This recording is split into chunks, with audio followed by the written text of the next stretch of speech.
Jingle Bells arrangement is written for early elementary students on the black keys.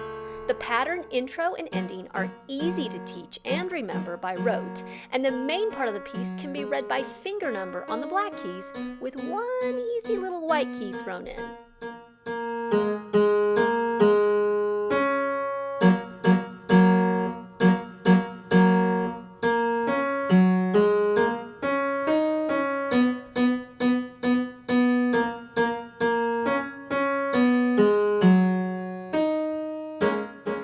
Arrangement of Jingle Bells is very doable for a very beginning student. So I wanted to explain a little bit about how the score is written so that it doesn't scare you in the way that it had to be written. First of all, you notice that the second page, which is the original Jingle Bells tune, is written just with the traditional off the staff black key notation where there's a picture of exactly where to place their hands, and the students then read by finger number. Now that's actually very easy looking, and that's how I would first introduce this piece to the student, show them the actual tune.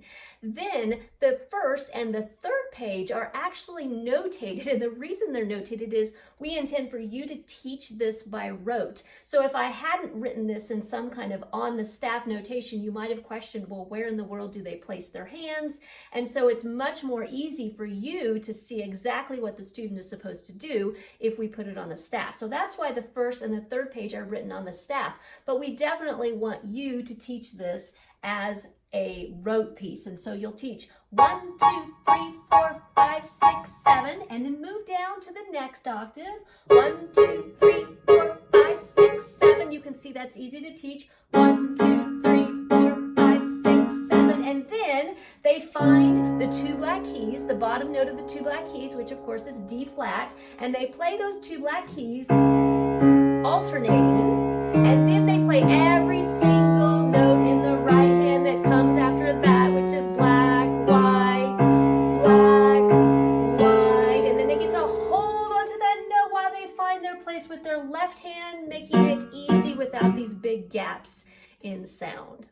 There are also many variations that you can do with this piece, and I want you to feel very flexible in this. For instance, on the Jingle Bells, maybe they can't play legato at this point. It's perfectly fine and reasonable to have them play.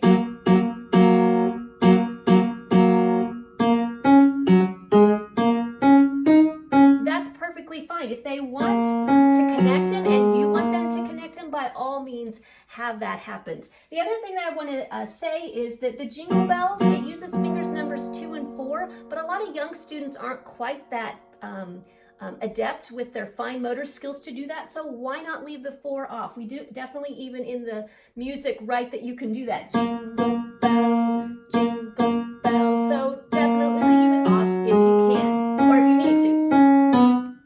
Another thing that you can do different things with is on the Jingle All the Way and that little da da da, you can make the left hand hold like this, jingle all the way. Or you could just jump off of it like I did in the video. Jingle all the way. Ba-da-da. Either is a really interesting sound, and deciding what to do based on the skills of the student and the abilities of the student is what's most important. We don't want to frustrate them. We want them to have a fantastic time, and they can with this because it's super flexible. This part in the middle is easy. This part right here by rote, just counting to 7, is simply easy, and this part right here, they just take turns going from black key to white key,